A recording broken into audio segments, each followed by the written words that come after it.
सोनापुर नामक गांव के पास एक जंगल होता था। उस जंगल में पृथ्वीराज नाम का एक आदमी जंगल का अफसर था।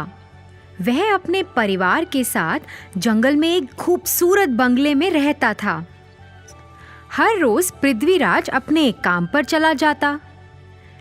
पृथ्वीराज की पत्नी पायल एक खेल क्षेत्र चलाती थी। वह उस खेल क्षेत्र में 3 घंटा काम करती थी। एक बेटा था अर्जुन। वह हर दिन स्कूल जाता था और फिर स्कूल के बाद घर वापस आकर वो भी बाकी बच्चों के साथ खेल क्षेत्र में खेलता था। खेल क्षेत्र के पीछे पृथ्वी और पायल ने एक छोटा सा खूबसूरत लकड़ी का घर पेड़ पर बनाया। वह उसे अर्जुन को उसके 9वें जन्मदिन पर उपहार के रूप में देना चाहते थे। उन्होंने उस घर में खूब सारे खिलौने रखे। फिर जैसे ही एक दिन अर्जुन अपने स्कूल से घर आया, उसके माता पिता ने उसकी आंखों पर पट्टी बांध दी और उसे उस पेड़ के पास ले गए।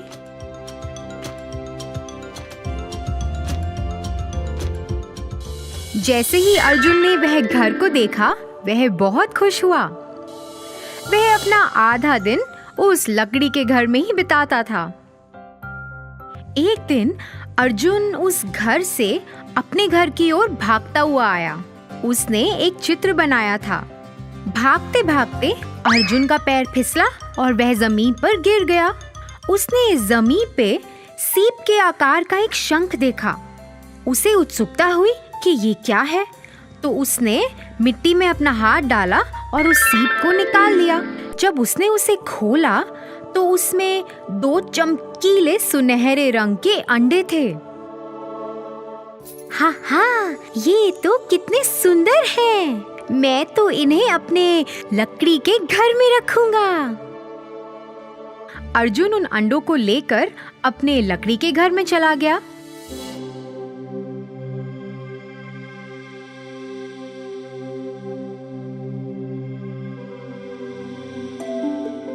और उनके साथ खेलने लगा। जैसे ही वह खेल रहा था, अर्जुन की माँ ने उसे पुकारा। अर्जुन घबरा गया कि कहीं उसकी माँ को पता ना चल जाए और वो उसे डांटे ना। उसने फटाफट से उन अंडों को एक कपड़े के अंदर छुपा दिया और वहां से नीचे चला गया। फिर अगले दिन जब अर्जुन वापस उस लकड़ी के घर में आया, उसने उन अंडों को खोजना शुरू कर दिया।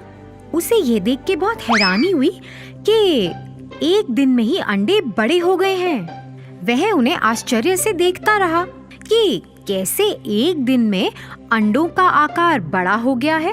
देखते ही देखते अंडे दिन ब दिन बड़े होते गए।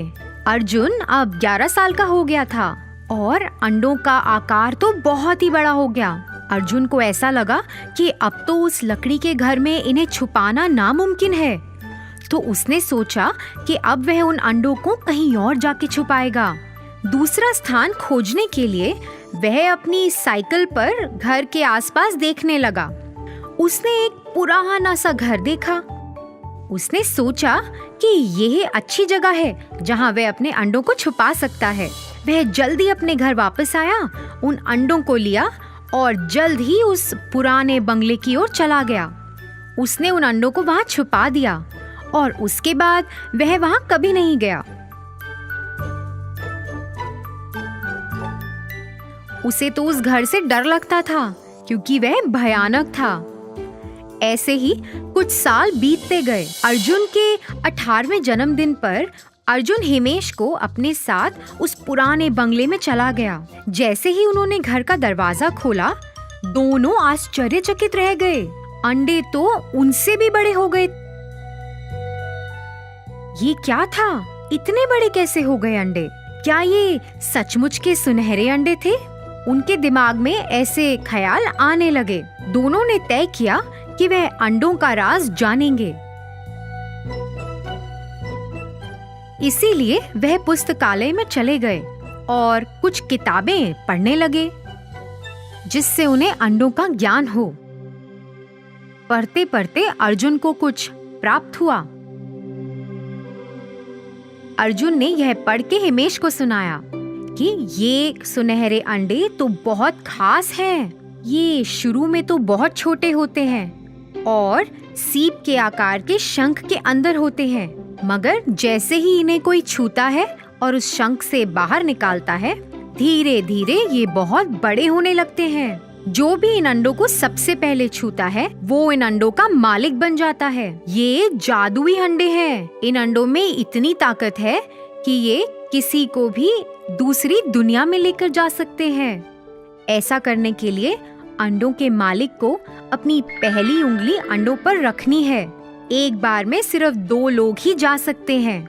ऐसा करने के लिए जैसे ही वह उस अंडे के अंदर जाएंगे, वह अपनी इच्छा प्रकट कर सकते हैं और अंडे उनकी इच्छा कबूल कर लेंगे।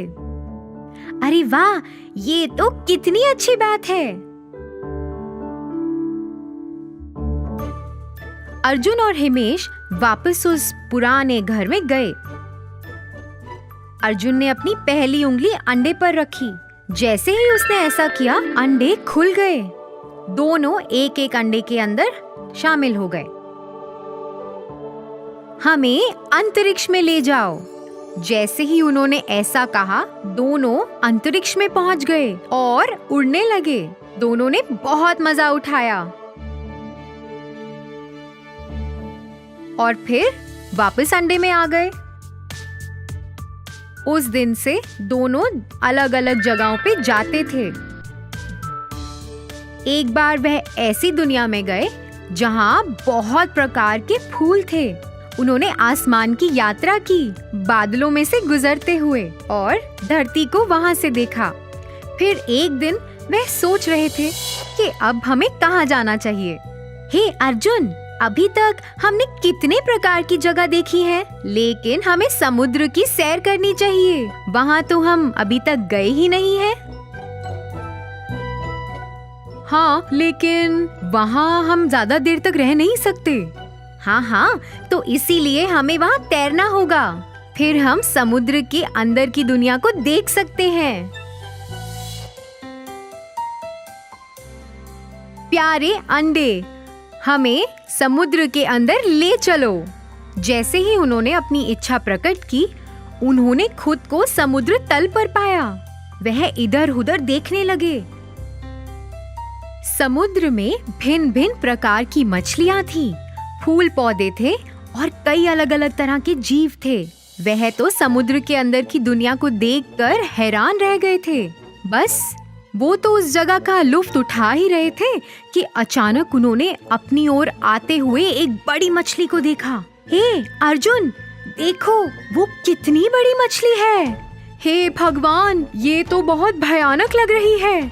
अरे ये कुछ नहीं खाएगी, ये तो सब जादू है। अरे नहीं बाबा, देखो वो हमारी ओर आ रही है। अरे हमें यहाँ से भागना चाहिए। दोनों आखिरकार चिल्लाए।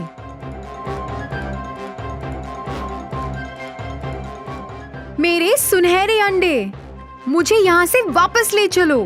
फिर जैसे ही उन्होंने ऐसा कहा, वह वापस अंडों के अंदर आ गए। उन्हें फिर एहसास हुआ कि जादू का तो इस्तेमाल करना उन्हें आ गया है, लेकिन उस जादू की मदद से उन्हें कहाँ कहाँ जाना है, इसकी उन्हें अभी तक खबर नहीं है। उन्होंने कभी ऐसा सोचा ही नहीं था कि ऐसी भयानक घटना भी उनके साथ घट सकती है। दोनों ने ये तय किया कि अब वह उस जादू का इस्तेमाल नहीं करेंगे। उन्होंने उन सुनहरे अंडों को बड़े से कपड़े से ढक दिया।